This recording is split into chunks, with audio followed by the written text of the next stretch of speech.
Hi good morning. Welcome to my channel. நம்ம சேனலை புதுசாக பார்க்குறவங்களா இருந்தால் சப்ஸ்கிரைப் பண்ணிவிட்டு பாருங்கள்.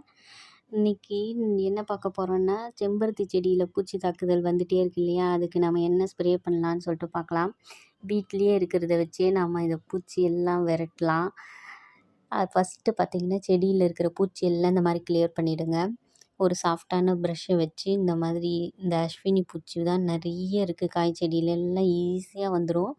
செம்பருத்தி செடியில் மாவு பூச்சி அதிகமாக வரும். இதுக்கு ஃபஸ்ட்டு க்ளீன் பண்ணிவிட்டு நம்ம நார்மல் வாட்டரை நல்லா ஃபோர்ஸாக ஸ்ப்ரே பண்ணி விடுங்க. ஸ்ப்ரே பாட்டில் இருந்ததுன்னா, ஸ்ப்ரே பாட்டில் இல்லைன்னா வாட்டர் பாட்டிலில் ஹோல்ஸ் போட்டு இந்த மாதிரி ஸ்ப்ரே பண்ணுங்கள். நம்ம அந்த ஃபோர்ஸாக அடிக்கிறதுலேயே பாதி பூச்சி கீழே கொட்டிடும். கீழே கொட்டினது எல்லாத்தையும் உடனே க்ளீன் பண்ணிவிடுங்க. இல்லை ரொம்ப அதிகமாக இருந்துச்சுன்னா, அந்த செடியில் எந்த இடத்துல பாதிப்பு இருக்கோ அதை கட் பண்ணி போட்டுருங்க. வாரத்துக்கு ஒரு டைம் கம்பல்சரி ஏதாவது ஒரு பூச்சி விரட்டியை செடிகளுக்கு கொடுத்துட்டே வாங்க. பூச்சி தாக்குதல்லேருந்து கண்ட்ரோல்டாக வச்சுக்க முடியும். அப்படி இருந்தால் தான் நம்ம ஹார்வெஸ்ட் பண்ண முடியும் நிறையா.